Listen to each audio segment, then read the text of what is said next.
सो hi friends, फिर से आपका स्वागत है। तो जैसा कि हमने प्रीवियस वीडियो में बताया था कि नेक्स्ट वीडियो में हम ये डिस्कस करने वाले कि एनर्जी गैप बनता कैसे है। तो ये वीडियो थोड़ा सा ज़्यादा लंबा होगा, तो इसको अगर बेटर अंडरस्टैंडिंग समझनी है तो इसका पूरा पूरा वीडियो देखिए और आपको एक बेटर फील आएगा कि हाँ वाकई में एनर्जी गैप का जो डायग्राम होता है वो क्यों बनता है, कैसे बनता है, व्हाट इज द ईजी, कैसे होता है जनरेट, सारी चीज़ें समझ में आएंगी। इसमें थोड़ा सा इसमें केमिस्ट्री से रिलेटेड भी डिस्कस करना पड़ेगा, थोड़ा सा धैर्य के साथ इसको देखना, बाकी बहुत मजा आने वाला है। थोड़ा सा कॉम्प्लिकेटेड टॉपिक है बट मैं कोशिश करूंगा कि अपनी भाषा में इसको पूरा का पूरा आपको समझाने का प्रयास करूं, ठीक है। अगर फिर भी आपको अगर कोई प्रॉब्लम है तो आप हमें कमेंट बॉक्स में कमेंट भेज देना, ठीक है। तो मैं दोबारा से कोई सिंप्लीफाइड आइडिया लेके इसका समराइज कर दूंगा इसको, ताकि वो समझ में आ जाए, ठीक है। तो चलिए स्टार्ट करते हैं।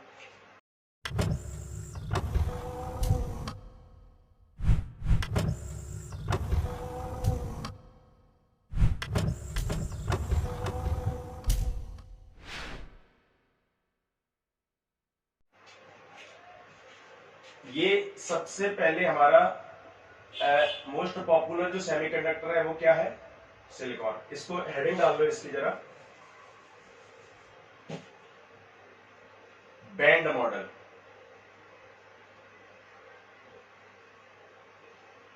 Band model, sorry, band model. Okay, what is the band model?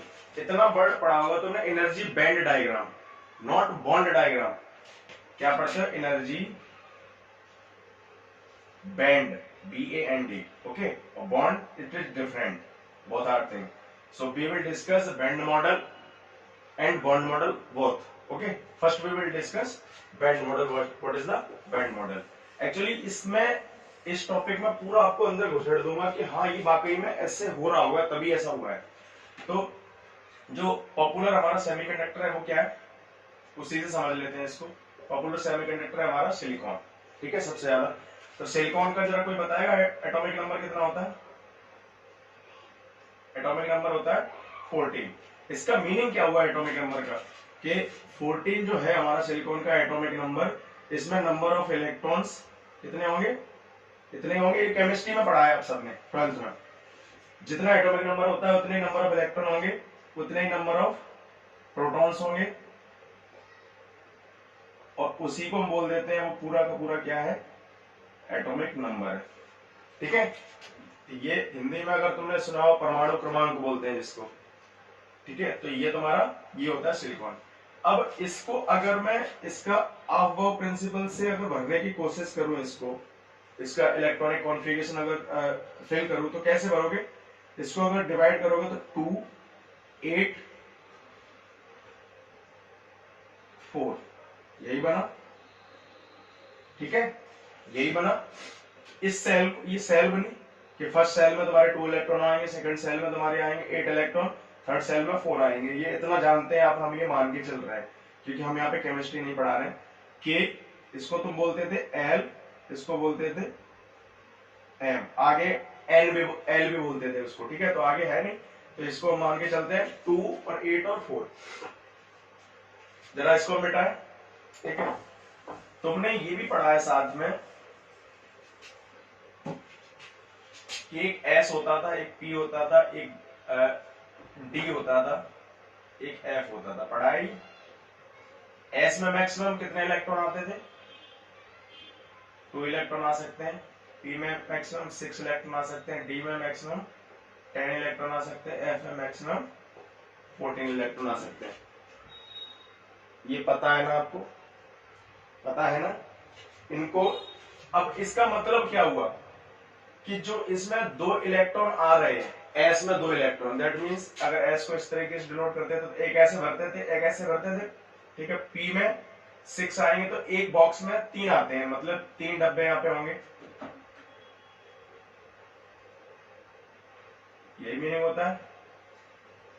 यहाँ पे 5 होंगे जब 10 है तो। ये मैं मान के चल रहा हूं, ये आपने पढ़ा है, ठीक है। ऐसे ही तुम्हारा यहाँ 7 होंगे, तभी तो 1 2 3 4 5 6 7, ठीक है। तो इसमें भर जाएंगे, सारे भर लेना तुम। इसका मतलब ये हुआ कि S में कितने इलेक्ट्रॉन आ रहे हैं? 2। इसका मतलब इसके अंदर जो अवेलेबल स्टेट है, एस के अंदर अवेलेबल स्टेट्स वो कितनी है? 2। इसके अंदर टोटल कितने इलेक्ट्रॉन आ रहे हैं? 6। दैट मींस इसके अंदर अवेलेबल स्टेट ऐसे शॉर्ट में लिख रहा हूं मैं, ठीक है। इसके अंदर कितनी है अवेलेबल स्टेट? 6। इसके अंदर अवेलेबल स्टेट कितनी है? टोटल इलेक्ट्रॉन जितने आते हैं उनको बोलते हैं अवेलेबल स्टेट, ठीक है। और इसके अंदर कितनी है अवेलेबल स्टेट? 14। अवेलेबल स्टेट 14, मतलब उनको हम स्टेट बोलते हैं कि जितने नंबर ऑफ इलेक्ट्रॉन उसमें आ सकते हैं।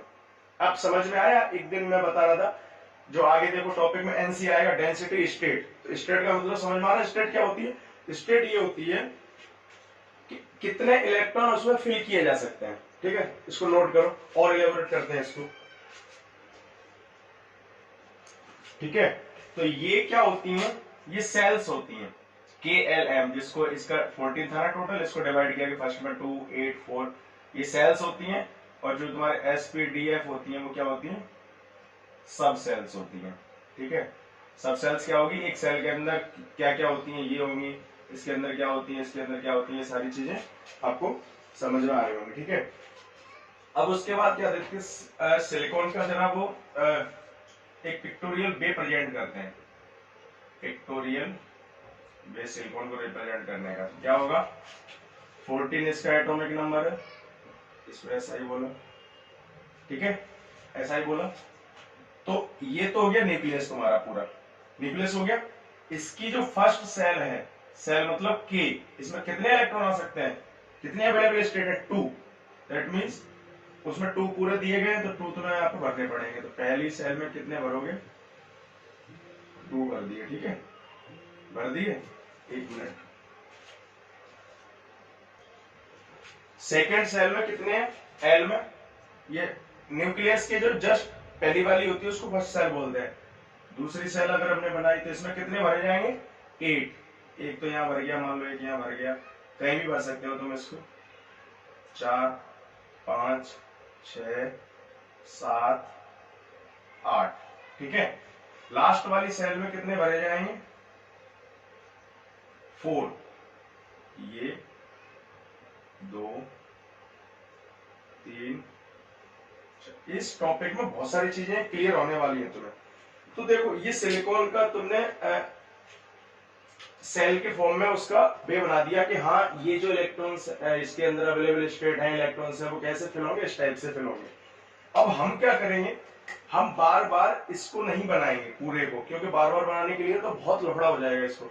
तो हम इसको क्या बोल रहे थे? ये तो हो गया न्यूक्लियस तुम्हारा, और ये हो गई तुम्हारी फर्स्ट सेल। इसको इनर सेल भी बोलते हैं, लिख लेना इनर सेल। ये हो गई तुम्हारी सेकेंड सेल, ये हो गई तुम्हारी third cell, that means outer cell. तो इसको आउटर सेल बोलेंगे हम, जो लास्ट सेल होती है, क्योंकि अगर और कोई एटॉमिक नंबर होगा तो उसका ज्यादा होगा तो इसके बाद भी एक सेल बनेगी, तो उसको हम थर्ड लिखें नहीं, इसको हम आउटर, जो सबसे लास्ट वाली उसको आउटर। बस हमें इसी का काम है। अब होगा क्या? ये एक सिलिकॉन एटम की बात कर रहे हैं हम यहाँ पे, ओनली एक सिलिकॉन एटम की। एक इमेजिनरी सेल बनाते हैं जरा हम यहाँ पे, जरा ध्यान से देखना। इमेजिनरी सेल बना दिया, इसमें 2 कंप्लीट है पहली सेल में इलेक्ट्रॉन, सेकंड में कंप्लीट है, थर्ड कंप्लीट नहीं है, थर्ड में 4 है, मतलब 8 आ सकते हैं अवेलेबल टोटल, ठीक है। तो थर्ड कंप्लीट नहीं है, तो जो कंप्लीट नहीं है बस हमें उसी का काम है। क्योंकि ये एक सिलिकॉन एटम है, अगर यहाँ दूसरा सिलिकॉन एटम ऐसे ही बनाता तभी तो बॉन्ड बनता बीच में, ठीक है। क्योंकि वो खाली है ऊपर वाली, तो वो 2 खाली है, दोनों के मिलके वो भर लेंगे आपस में।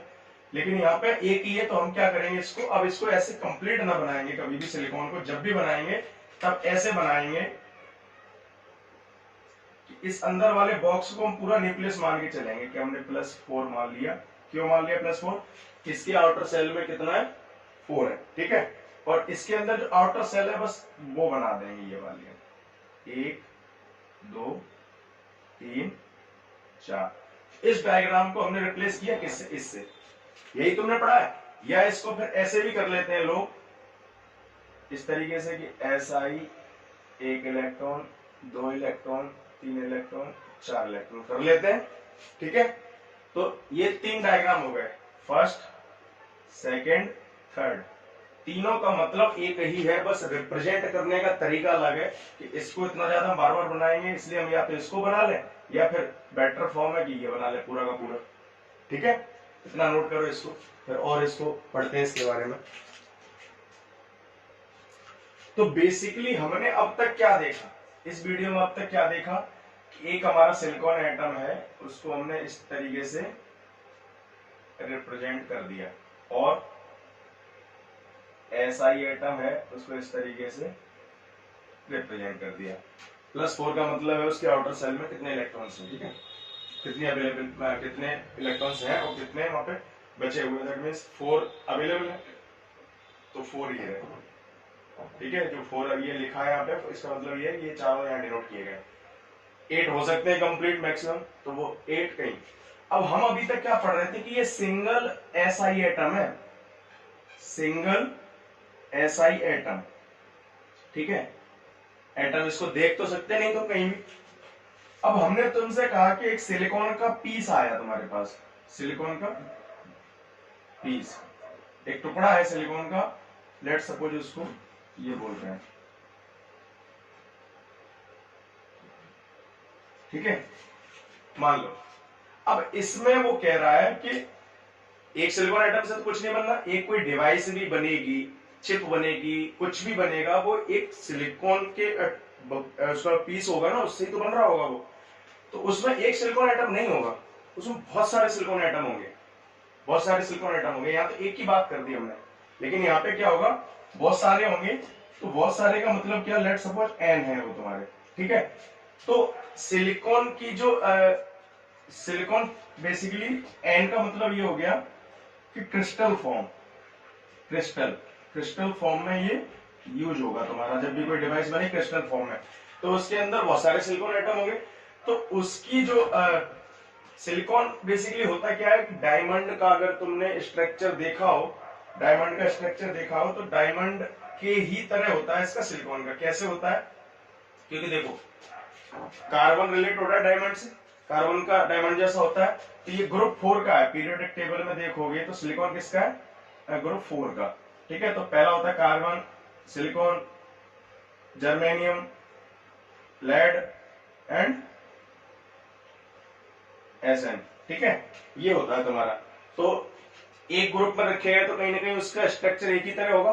तो अभी हम कार्बन की बात नहीं करते, बताएंगे क्यों नहीं करते, हम सिलिकॉन को लेके चलते। तो इसका जब कार्बन का अगर डायमंड की तरह होता है तो इसका भी डायमंड की तरह होता है। तो डायमंड की संरचना जरा देखो कैसी होती है, अगर 3D व्यू में रिप्रेजेंट करूं। एक मिनट, पहले इसका स्क्वायर बॉक्स बना लो। डायमंड का हम बता रहे हैं आपको थोड़ा सा, ठीक है।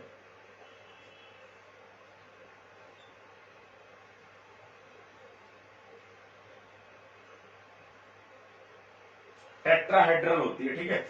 तो एक तो तुम्हारा एटम इसका सिलिकॉन का यहाँ पे आ गया, मान लो एक यहाँ पे आ गया, और एक तुम्हारा इस कोने पे चला गया, एक तुम्हारा चला गया इस कोने का, एक तुम्हारा चला गया यहाँ, एक चला गया तुम्हारा यहाँ पे।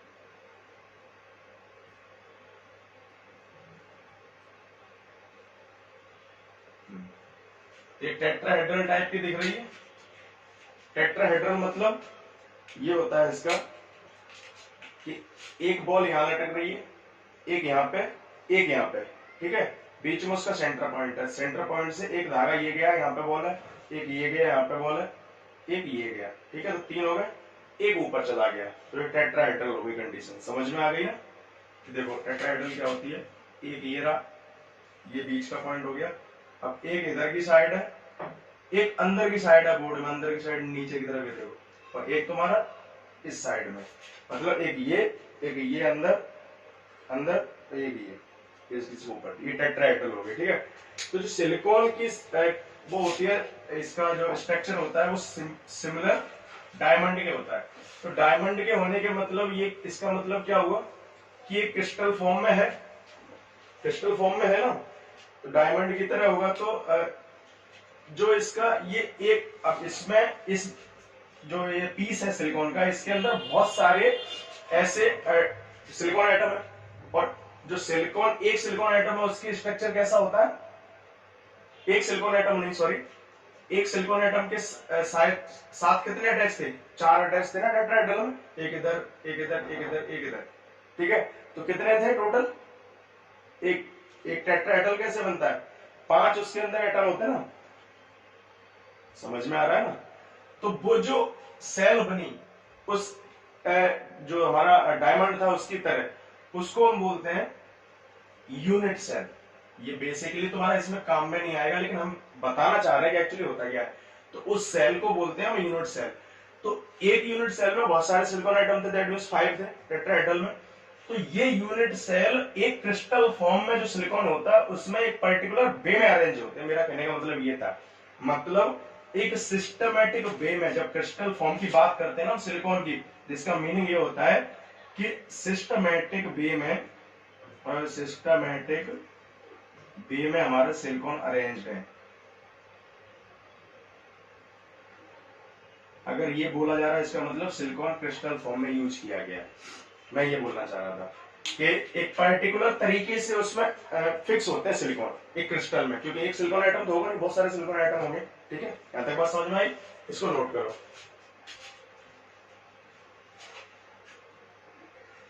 तो देखो जो मैंने कार्बन की बताई थी, डायमंड की बता रहे थे, अब संरचना टेट्राहेड्रल की वो कुछ ऐसी होगी, मानते हो कि ये तुम्हारा सेंटर वाला एटम है, ये तुम्हारा कॉर्नर वाला, ये टेट्राहेड्रल होगी, इसको टेट्राहेड्रल बोलते हैं, ठीक है, इसको टेट्राहेड्रल बोलते हैं। अब इसका ये हो गया 3D व्यू। अब देखो अभी एक बहुत अच्छी चीज निकल के आने वाली है, ठीक है। अभी तक हम ये बोल रहे थे ये डायमंड एटम है और कार्बन एटम है, उसका इस टाइप से। अगर मैं अब मैंने ये भी बताया ग्रुप 4 के, तो कार्बन की जैसे है उसमें सिलिकॉन का भी वैसे है, क्योंकि वो उसी ग्रुप में।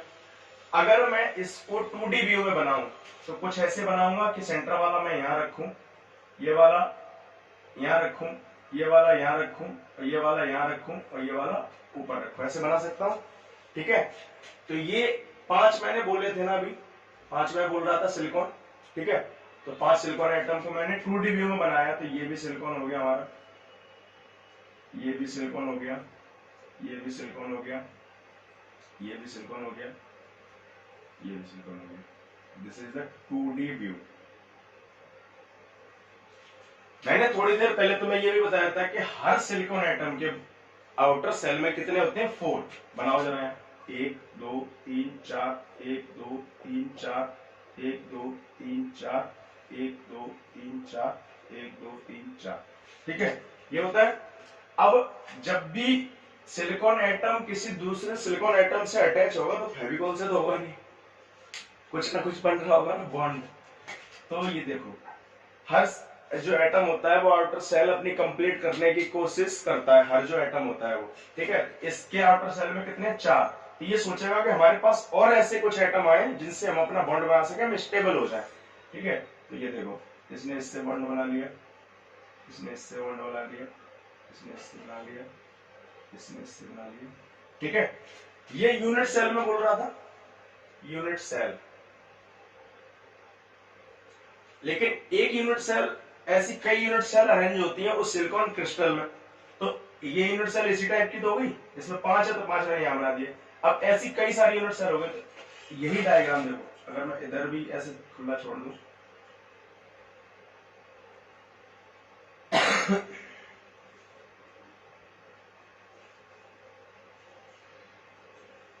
ऐसे कई सारे पैटर्न प्लेस करते चले जाए चारों तरफ, तो एक क्रिस्टल बनेगा जो हम ये बोलते हैं सिलिकॉन बार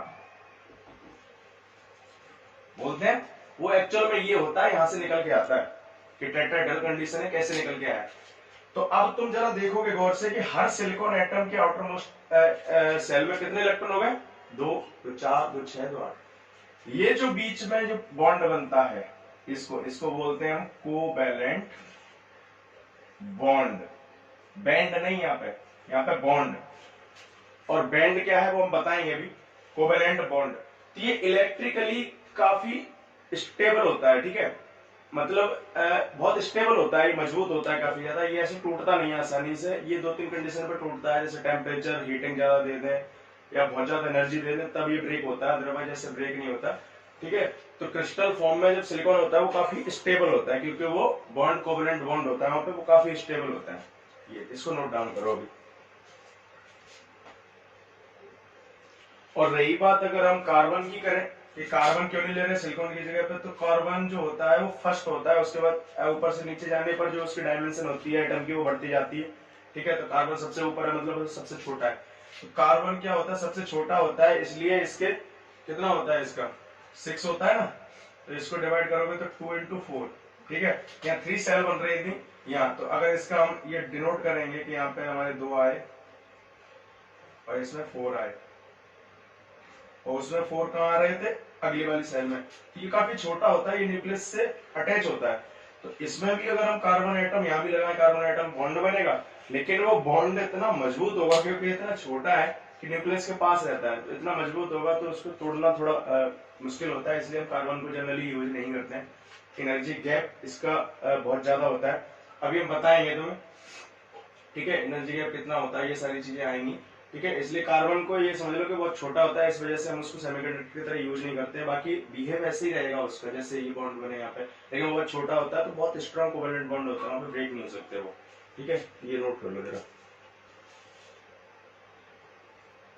ये थोड़ा सा अंडरस्टैंडिंग के लिए मैं बता रहा हूँ। आप वो प्रिंसिपल तो सबने पढ़ा होगा। आप वो प्रिंसिपल कैसे बनाते हैं, इस टाइप से पहले लिख लेते हैं उसको, फिर यहाँ से ऐसे करके उसको मूव कराते हैं। ठीक है,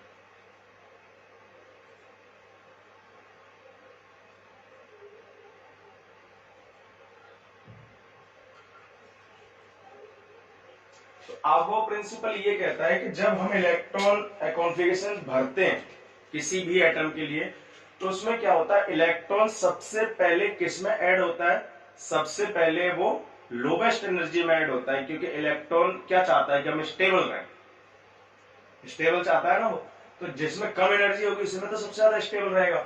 और ये स्टेटमेंट याद रखना कि जैसे जैसे हम न्यूक्लियस के आउटर साइड में जाते हैं, आउटर सेल की तरफ जाते हैं, तो एनर्जी क्या होती है वहां पे, एनर्जी क्या होती है, इंक्रीज होती है। क्या होती है, एनर्जी इंक्रीज होती है कंटिन्यूअसली। तो अगर मैं इसको एनर्जी की फॉर्म में लिखूं, तो तुम्हें मैंने बताया था कि सबसे, ये तो होगी तुम्हारी, देखो फर्स्ट सेल, सेल के बारे में बात कर रहा था, ये होगी फर्स्ट सेल, ये हो गई तुम्हारी सेकंड, ये हो गई तुम्हारी थर्ड, ये हो गई तुम्हारी फोर्थ, ये हो गई तुम्हारी 5, ये हो गई तुम्हारी 6, ये हो गई तुम्हारी 7, ये हो गई लास्ट वाली। ठीक है, तो फर्स्ट सेल। अब फर्स्ट सेल में सब सेल, एसपीडीएफ मैंने सब सेल बताई थी, तो फर्स्ट सेल में कितने सब सेल है, ओनली एस। सेकंड वाली में एस और P, S comma P. Third वाली में S P D, S P D, तो लिख सकते हो ना ये। तो जो के एल एम जो मैं बोल रहा था ना, ये फर्स्ट सेल को हम के बोलते हैं, इसको एल बोलते हैं, इसको एम बोलते हैं, इसको एल बोलते हैं, आगे और भी होते हैं, जरूरत नहीं पड़ती है इतनी ज्यादा। ठीक है, क्योंकि पीरियोडिक टेबल में जितने ज्यादा अवेलेबल है उनका जनरली हम यहाँ तक भर के काम चला लेते हैं अपना। तो के एल एम एन भी बोलते हैं उसको, ओ आगे तक बढ़ते चले जाते हैं। ठीक है, तो ये सेल होती है। इस के सेल में कितने इलेक्ट्रॉन होते हैं मैक्सिमम, के में ऐसी तो मैक्सिमम 2 आ सकते हैं। यहाँ कितने आ सकते हैं, 2 इसमें आ सकते हैं। पी में मैंने बताया था जो सब सेल थी उसमें 3 कॉलम होते हैं, मतलब 6, 6 इसमें, 2 इसमें, 8 इसमें होते हैं। ठीक है, लिख सकते हो ना, 2 इसमें, 8 इसमें। यहाँ कितने हो जाएंगे, थर्ड में 2 और 6 8, और इसमें 10 18 18 हो सकते हैं। लेकिन सिलिकॉन के केस में हमने कैसे लिखा था, 2 8 4। तो बैलेंसिंग किससे कंप्लीट होती है, 8 इलेक्ट्रॉन जब हो जाए तभी तो बैलेंसिंग कंप्लीट होती है। आ तो 18 सकते थे, लेकिन सिलिकॉन एटम का जो एटॉमिक नंबर है वो लास्ट में 4 ही होते हैं। तो हमें बैलेंसिंग कंप्लीट करनी है ना, बैलेंसिंग कंप्लीट करने के लिए मतलब उसकी 4 हो जाए, आउटर में हो गया काम अपना, 8 हो जाए, 4 और आ जाए, मतलब 4 तो है ही उसमें। ठीक है, तो इसलिए हमने इसको बोला था कि लास्ट में 8 इलेक्ट्रॉन होने चाहिए, मतलब 4 और आने चाहिए। ठीक है, तो ये होता है प्रिंसिपल, अबाव प्रिंसिपल। क्या कहता है ये, कि सबसे पहले जो इलेक्ट्रॉन फिल करा जाएगा वो किसमें करा जाएगा, लोवेस्ट एनर्जी। लोवेस्ट एनर्जी मतलब ये, तो यहां से लोवेस्ट एनर्जी की बात करते हैं। तो सबसे एनर्जी की फॉर्म में अगर हम इसको लिखें, तो 1s की एनर्जी सबसे कम, फिर 2s की, उसके बाद 2s के बाद 2p, फिर 3s, इधर से चलेंगे 3s के बाद 3p, 3p के बाद 4s, 4s के बाद 3d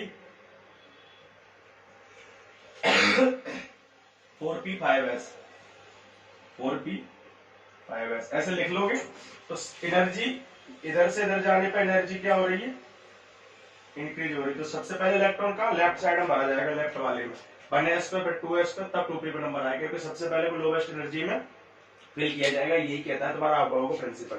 इसको नोट करो जरा, इसका क्या यूज है मैं बताता हूँ अभी। अब जो हमने शुरू में हेडिंग डाली थी बैंड मॉडल, उस पर आके थोड़ी सी बात करते हैं। सिलिकॉन के लिए हमारा क्या होगा, 284 होगा, उसको डिवाइड करेंगे सेल्स में, तो उसकी सब सेल्स कैसे फिल की जाएंगी कि एस में कितने आते हैं ये तो पता ही होगा, एस में 2, पी में 6, डी में 10, एफ में 14। जितने इलेक्ट्रॉन आते हैं उनको उतना अवेलेबल स्टेट बोला जाता है। ठीक है, एस में कितनी अवेलेबल होंगी, 2 आ सकती है, मतलब 2 अवेलेबल स्टेट। तो पहली वाली सेल इसमें आ जाएगी फर्स्ट। ये आगे जो नंबर डिनोट करता है ये सेल होते हैं, ये देखो ये फर्स्ट सेल है, फर्स्ट सेल। ये 2 वाले सेकंड सेल बोले जाते हैं, ठीक है, सेकंड सेल। 3 वाली सारी चीजें तुम्हारी थर्ड सेल बोली जाती हैं। तो ये जो इलेक्ट्रॉन है ये फर्स्ट सेल, ये सेकंड सेल, ये थर्ड सेल। तो सेकंड वाले सेकंड वाली में आएंगे, 2 जिसके आगे लगा ये वाले इस वाली में आएंगे 3 के रेंज में। तो पहले वाले किस में आएंगे, एस वाले में, क्योंकि 1 लगा यहाँ पे। तो 2 है, एस में भी 2 आते हैं, तो पहले कितने भर लोगे, 1s2 भर दिया। ठीक है, इसको अगर डिनोट करोगे तो कैसे करोगे, ऐसे 2 है मतलब एक बॉक्स में ही तो भरे जाएंगे वो। जब पी की बात करोगे तो पी में क्या क्या आएगा, 2s2, 2 तो इसमें आएंगे, क्योंकि देखो 2s से ज्यादा एनर्जी किसकी है, 2p की, तो पहले कम वाली में आएगा 2s में। ठीक है, तो 2s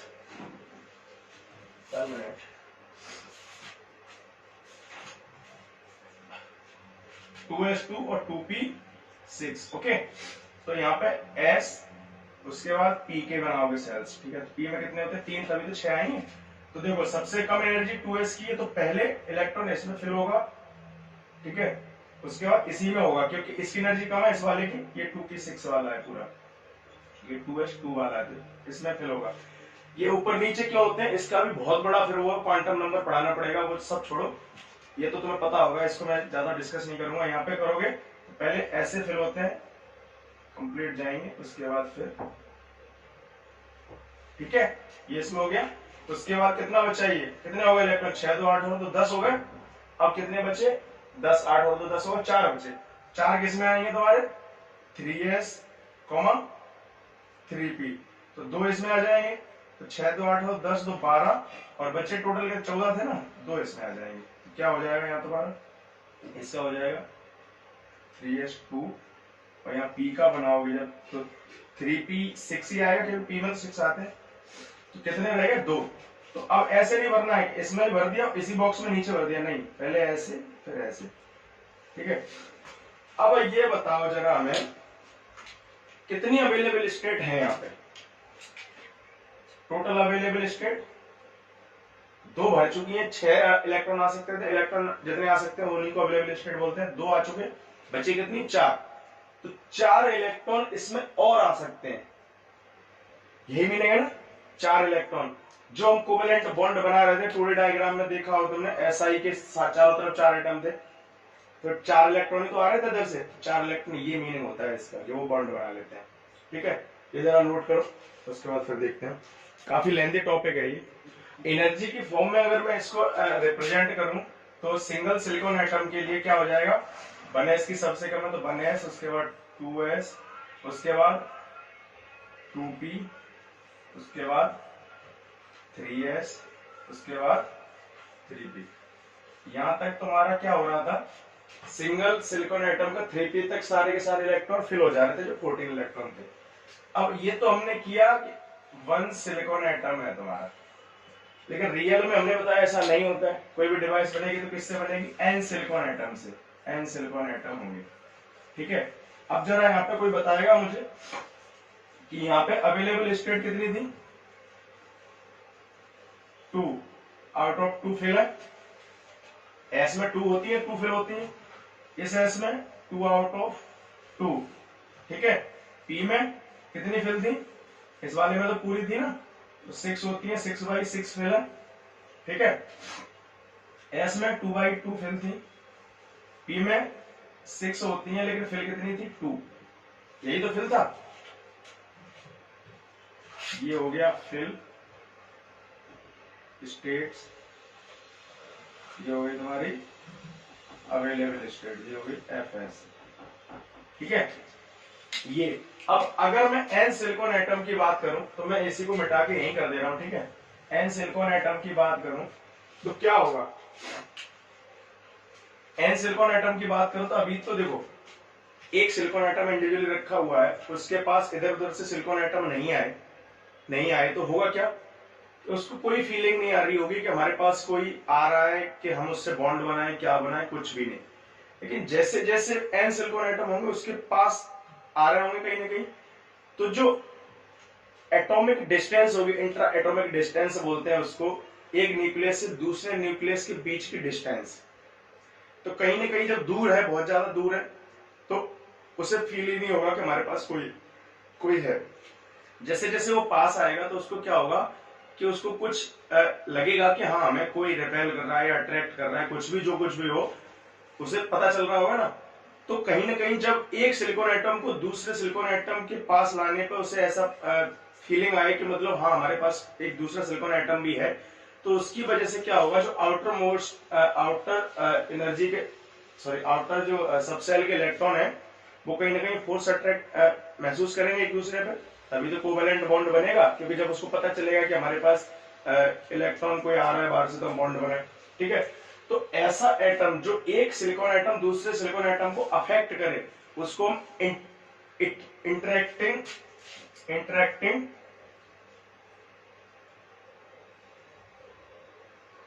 क्रिस्टल कहते हैं।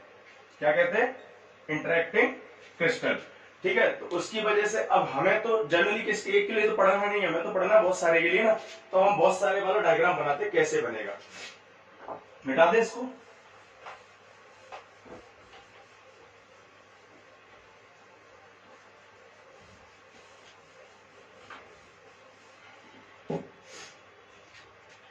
ठीक है,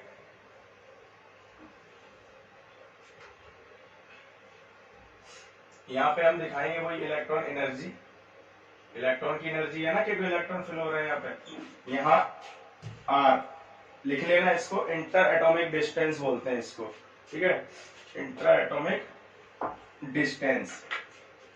तो होगा क्या, लेट सपोज हम यहाँ पे यहां तक की बात कर रहे हैं अभी। ठीक है, यहां तक की बात कर रहे हैं, इसको मैंने मान लिया एक है तुम्हारा B पॉइंट, ये तुम्हारा A पॉइंट। ठीक है, तो ये 0 डिस्टेंस है, यहां से एनर्जी ऊपर बढ़ रही है, इधर डिस्टेंस बढ़ रही है।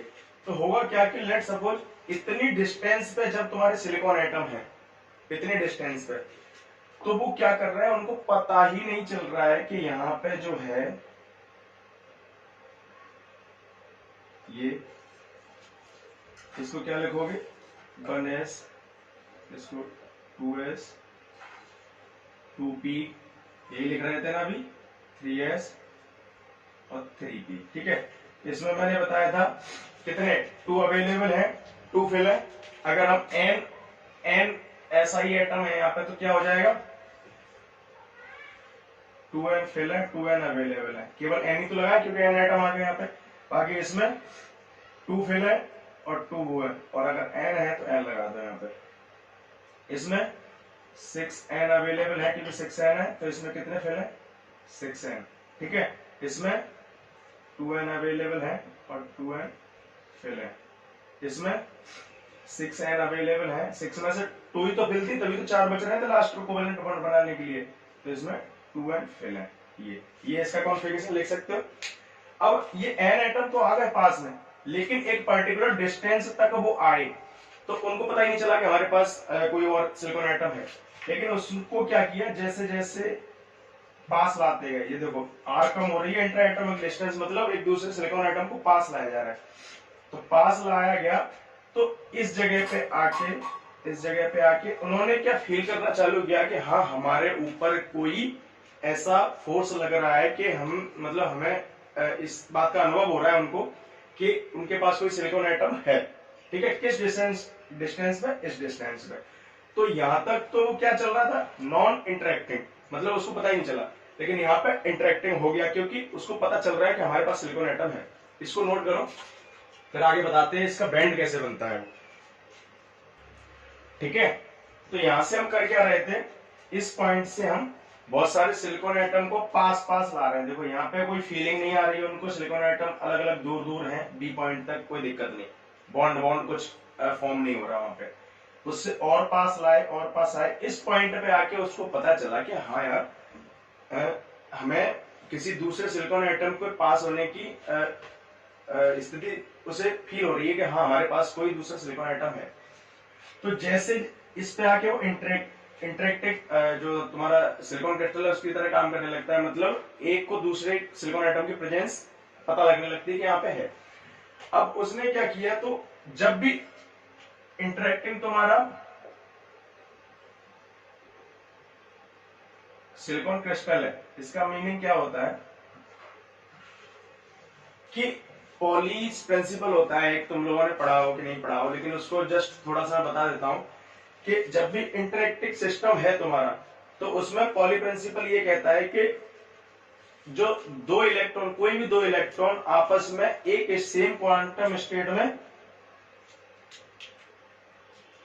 नहीं रह सकते।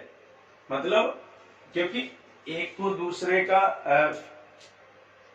पता चलेगा कि हमारे पास है, तो जब एक दूसरे से अफेक्टेड हो रहे हैं तो इसका यहाँ पॉली प्रिंसिपल ये कहता है कि जो दो इलेक्ट्रॉन, कोई भी दो इलेक्ट्रॉन के पास सेम एनर्जी नहीं हो सकती। क्या नहीं हो सकती? सेम एनर्जी कभी नहीं हो सकती अगर हमारा इंटरेक्टिंग सिस्टम दिया गया है तुम्हारा। तो पॉली प्रिंसिपल क्या कहता है कि इन इंटरेक्टिंग सिस्टम में कोई भी दो इलेक्ट्रॉन के पास सेम एनर्जी नहीं हो सकती और कोई भी दो इलेक्ट्रॉन सेम क्वांटम स्टेट में नहीं रह सकते। इसको ये भी बोल सकते हैं क्वांटम स्टेट को, क्वांटम एक नंबर, क्वांटम नंबर से हम इसको पढ़ा सकते थे लेकिन बहुत लेंथी टॉपिक हो जाता है, वैसे देखो कितना ज्यादा हो रहा है। ठीक है, तो उसको ये समझ लो कि दो इलेक्ट्रॉन के पास सेम क्वांटम स्टेट नहीं रह सकती। ठीक है, इतना याद करके रखो।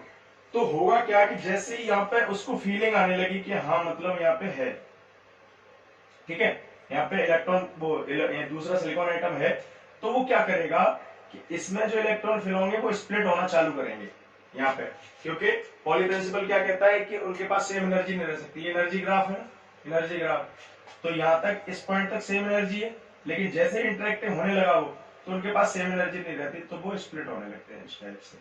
जैसे जैसे इंटर एटॉमिक डिस्टेंस कम हो रही है, देखो इधर कम हो रही है ना, और ज्यादा मतलब पास पास आ रहे हैं ना, इधर की साइड देखो, इधर ही मूव कर रहे हैं हम लोग, और पास आ रहा है। तो जैसे ही पास आके इस पॉइंट पर पता चला सिलिकॉन एटम है, तो वो क्या करने लगते हैं कि उनकी एनर्जी सेम नहीं रहती है। ये पॉली प्रिंसिपल कहता है यहाँ पे, क्या? Pauli's principle. ठीक है, तो ये भी स्प्लिट होगा। ठीक है, स्प्लिट ये भी होगा कहीं ना कहीं, ये भी। लेकिन हम क्या करते हैं, जो आउटर सेल के हैं, कौन कौन से? 3s 3 वाले तो आउटर सेल में थे, KLM, ये 1 वाला 2 वाला 3 वाला था। तो ये न्यूक्लियस से इतने ज्यादा बाइंड होते हैं कि इतने स्प्लिट नहीं कर पाते जितना ये आउटर सेल वाले करते हैं। तो जैसे जैसे और पास आए, जैसे और इंटर एटम, तो ये भी स्प्लिट करेगा, ये भी स्प्लिट करेगा, और ये भी स्प्लिट करेगा। तो यहां से ये तुरंत इतना पास आ जाएंगे कि ये इस टाइप से बनता है और ये इस टाइप से। ठीक है, और उसके बाद एक पर्टिकुलर डिस्टेंस पे, मान लो एक ये और डिस्टेंस मान लो, यहां से ये तो स्प्लिट कर गया, लेकिन ये आके यहाँ मैच हुआ, तो ये और जैसे जैसे डिस्टेंस कम हुई तो यहाँ पे आते आते यहाँ से ये फिर स्प्लिट कर जाता है। क्या कर जाता है? स्प्लिट कर जाता है। इसको अगर मैं अच्छे से बनाऊं थोड़ा सा तो तुम्हें समझ में आएगा।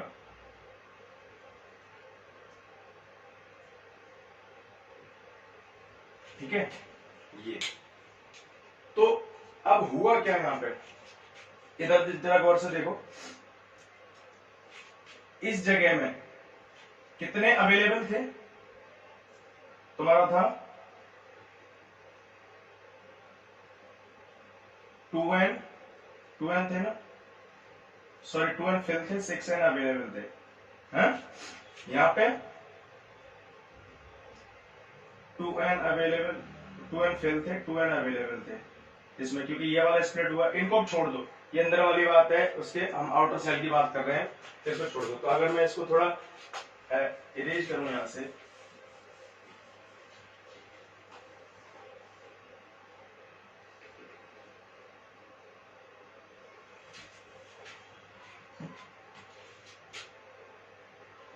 ठीक है, तो यहाँ पे क्या होगा आगे, ये जो मर्ज हुआ था यहाँ पे नीचे वाला, इसको भी मैं एक नोट कर लेता हूँ, कोई भी डिस्टेंस, ठीक है। तो होगा क्या, यहाँ पे देखो, यहाँ पे 6n अवेलेबल है, 2n फिल है, यहाँ पे 2n अवेलेबल है, 2n फिल है। इस रेंज में आके क्या होगा, 6 इसकी, 2 इसकी, 8n अवेलेबल है, और 2 और 2 4n फिल है। मानते हो ये बात? किस रेंज में? इस रेंज में, बीच में जहां मर्ज हुआ ये।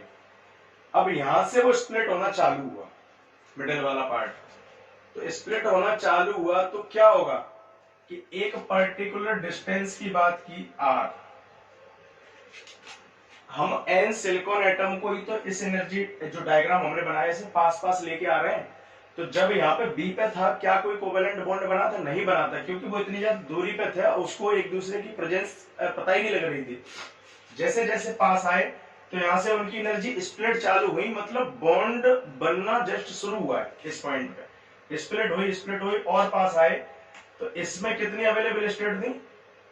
8n टोटल थी और 4n फिल थे, मतलब 4 खाली थी ना, 4 खाली थी। तो इस रीजन में 4 खाली है, लेकिन जैसे ही और इंटर एटॉमिक डिस्टेंस पास आई, एक सिलिकॉन एटम दूसरा सिलिकॉन एटम और पास आया, तुरंत उसने क्या किया, कोवेलेंट बॉन्ड बना दिया। इस जगह पे क्या बना दिया उसने? कोवेलेंट बॉन्ड, और फिर वो स्प्लिट हुआ।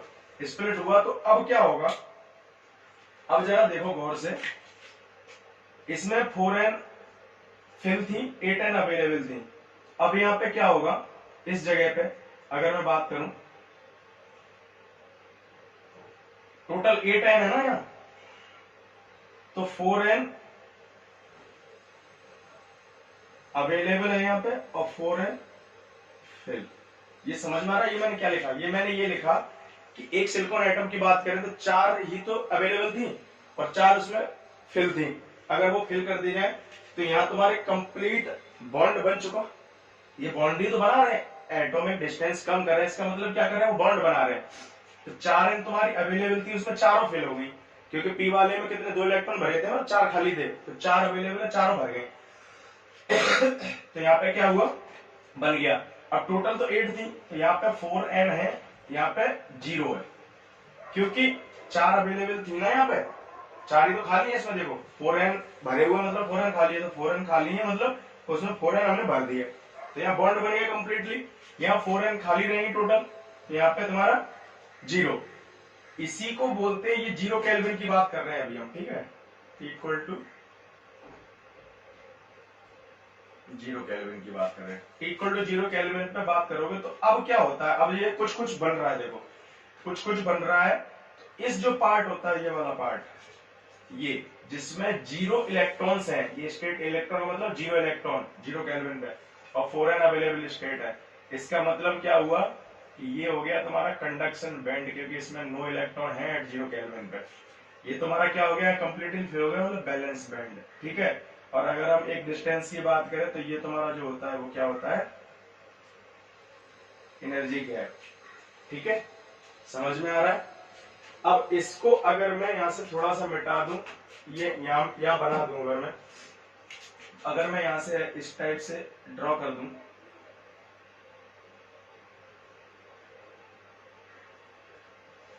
तो एनर्जी गैप कहीं ना कहीं देखो, ये ईजी है, यही तो ईजी बना, ये तुम्हारा कंडक्शन बैंड हो गया, ये तुम्हारा बैलेंस बैंड हो गया। तो रियल में तो बैंड इस टाइप से बनता है, लेकिन उसको सिंप्लीफाइड फॉर्म में हम ऐसे रिप्रेजेंट कर देते हैं, वो conduction band, balance band, and this is the easy.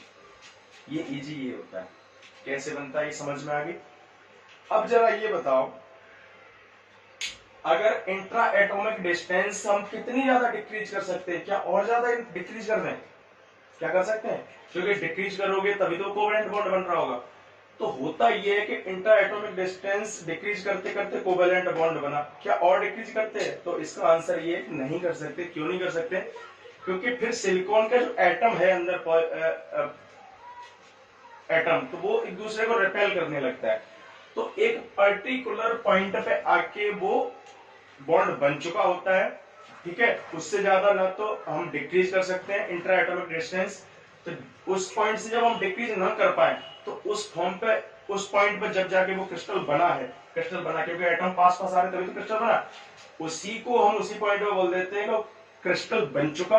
और डिक्टो उसी पॉइंट पे, क्योंकि कहीं ना कहीं ईजी एटॉमिक डिस्टेंस डिक्रीज करोगे तो ईजी डिक्रीज होगा ना, डिक्रीज सॉरी ईजी इंक्रीज होगा एनर्जी गैप। देखो इधर देखो, आर इधर की साइड इंक्रीज हो रहा है और इधर की साइड डिक्रीज हो रहा है, ठीक है। तो अगर मैं इधर आऊं तो ये देखो ईजी कितना रह गया, बहुत कम रह गया ना, कम रह गया। आर इंक्रीज होगा, एटॉमिक डिस्टेंस आर इंक्रीज होगा तो ईजी क्या होगा, डिक्रीज होगा, ये ठीक है।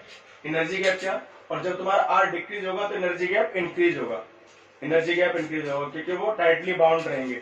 लेकिन उससे ज्यादा तुम वो डिक्रीज कर भी नहीं सकते। क्यों नहीं कर सकते, क्योंकि अगर डिक्रीज करोगे तो वो जो एटम है वो भी आपस में एक दूसरे को रिपेल करेंगे, तो एक पर्टिकुलर पॉइंट पर जाके वो फिक्स हो जाता है। उसी पॉइंट को हम बोलते हैं कि क्रिस्टल हमारा कंप्लीटली फॉर्म हो चुका है। तो ये बात समझ में आई कि एनर्जी गैप कैसे बना, ये कैसे बनता है, ये सारी चीजें मैंने बताया। नोट करो इसको जरा, थोड़ा सा देख के नोट करना, काफी रस हो गया इसमें अंदर। अब हम समरी की बात करें यहाँ पे, तो समरी कैसे हम लिख सकते हैं इसकी, समरी ऐसे लिख सकते हैं कि उस बैंड डायग्राम को या तो मैं ऐसे बनाऊं कि ये डिस्टेंस होती है, एनर्जी होती है, या फिर सिंपली ऐसे बना दूं जो तुम लोग अक्सर बनाते हो, ये सी भी हो गया तुम्हारा, ये बी भी हो गया, और ये तुम्हारा हो गया ईजी, ठीक है।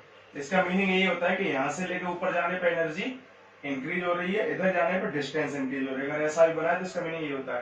तो बेसिकली मैं इस फॉर्म में अभी बना के चल रहा हूँ, आगे हम इसी फॉर्म में बनाएंगे, सिंप्लीफाइड जब ये समझ में आ जाएगा। तो ईसी क्या होता है, एनर्जी बॉटम, पहले ऐसे लिख लो, bottom end energy of conduction band, ये होता है अपर एज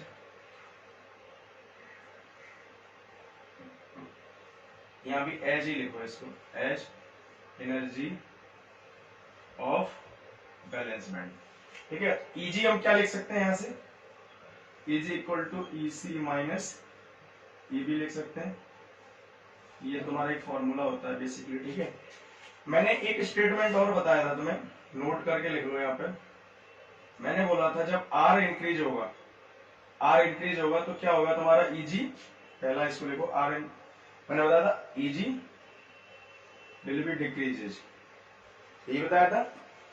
आर इंक्रीज होगा तो ईजी तुम्हारा क्या होगा, डिक्रीजेज, क्योंकि वो एटम दूर दूर जाएंगे, ठीक है। तो जो स्प्लिट हो रहे थे मैंने बताया था, वो स्प्लिट होने का वो गैप कम हो जा रहा था, बताया था।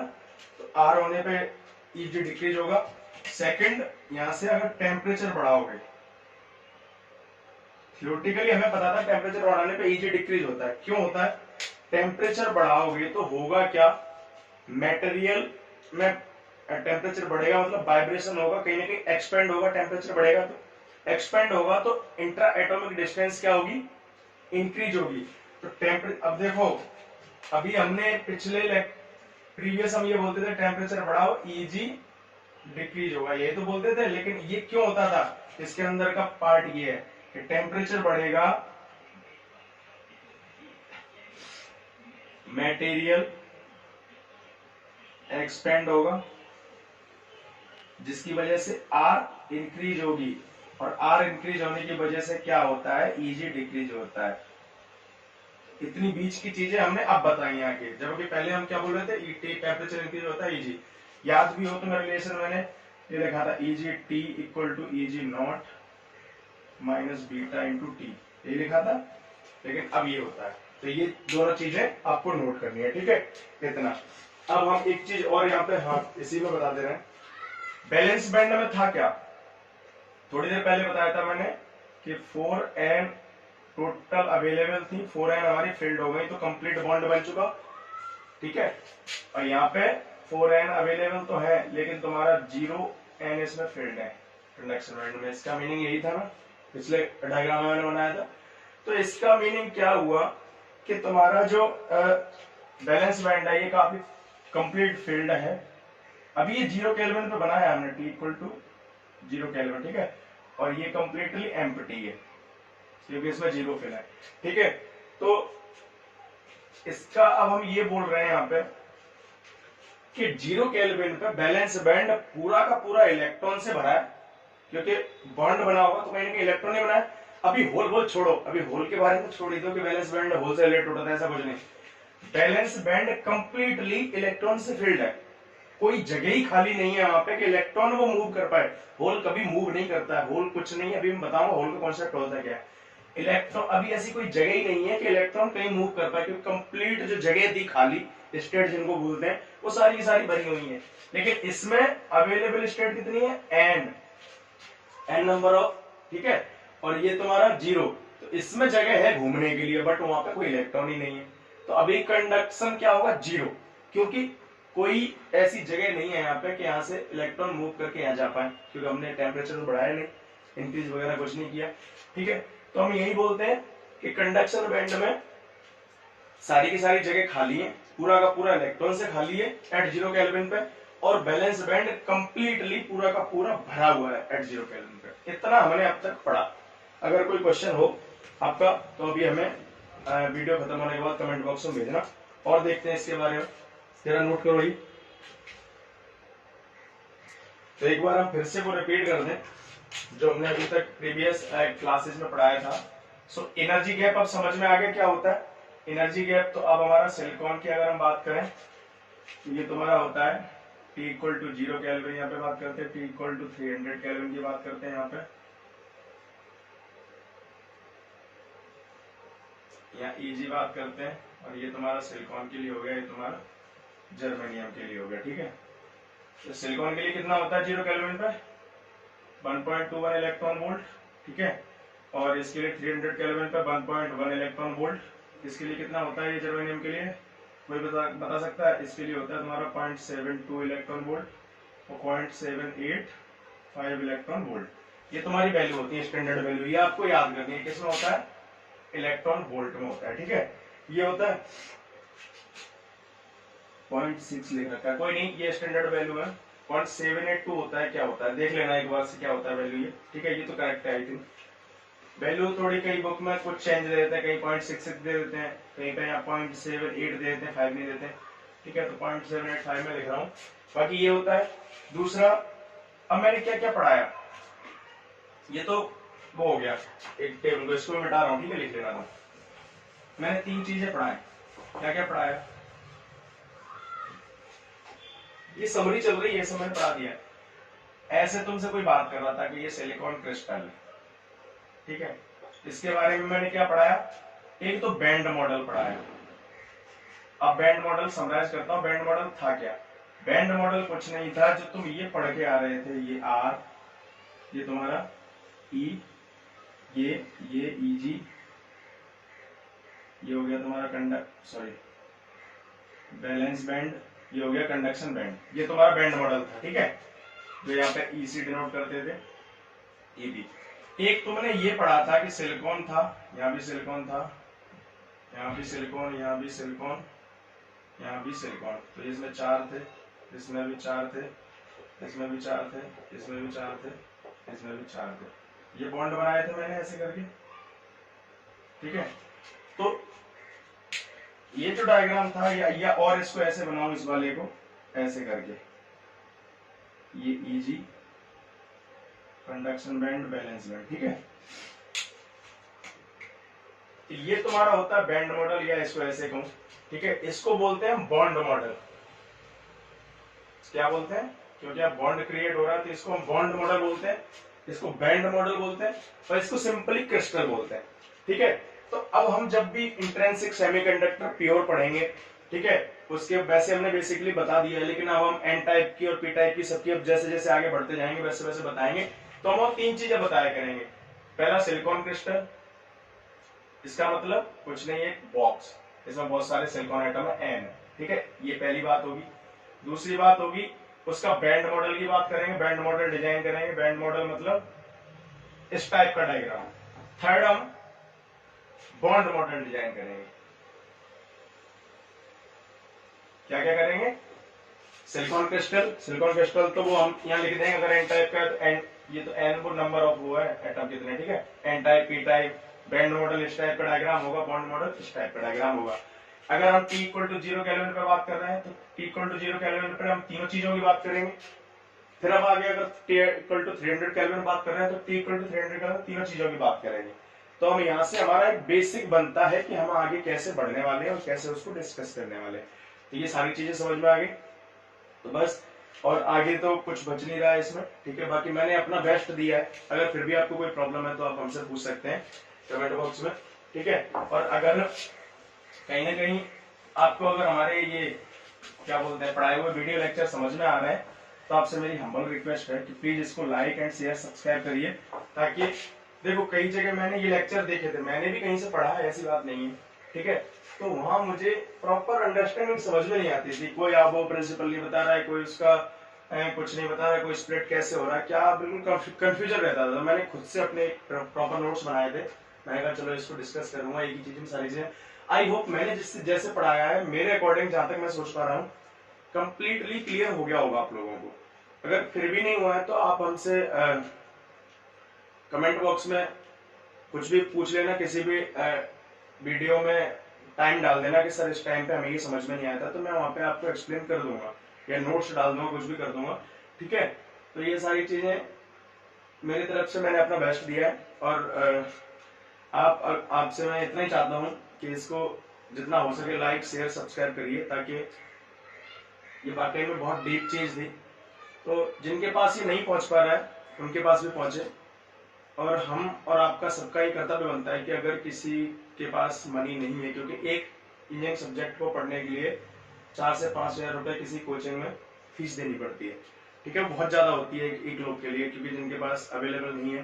तो हम सबका ये ड्यूटी है कि आजकल सेल फोन सबके पास है, तो इसको जितना ज्यादा हो सके लाइक शेयर सब्सक्राइब करिए, ताकि उनके पास भी पहुंचे और आपके पास भी, जैसे मैं वीडियो डालूं। और अब से मैं कंटिन्यूस वीडियो अपलोड करूंगा, क्योंकि अभी बीच में मेरी तबीयत खराब थी, ठीक है। और बाकी ये कहना चाहूंगा, खाते पीते रहिए, मुस्कुराते रहिए, और ज्यादा पेन मत लीजिए सर पे, बस पढ़िए और उसको बिंदास तरीके से पढ़िए, एकदम जैसे लाइट वे में कि हाँ ये ऐसे होता है, समझ में, एकदम डीप माइंड में ये मत ले जाइए सर ये नहीं समझ में आ रहा, मैं क्या करूंगा, ये सब, ये कुछ नहीं। एक बार नहीं आएगा, 2 बार नहीं आएगा, 4 बार पढ़ोगे तब तो आएगा। मैं भी ऐसे ही किया था कि मतलब पहले पढ़ा, नहीं समझ में आया, फिर से पढ़ा, फिर भी खुद से पढ़ा, बहुत सारी जगह से पढ़ना पड़ता है, तब वो जाके फाइनली स्टेबलाइज होता है माइंड में, ठीक है। टेंशन मत लीजिए, खाते रहिए, मुस्कुराते रहिए, और लाइक शेयर सब्सक्राइब करिए, यही मेरा कहना है, ठीक है। Thank you.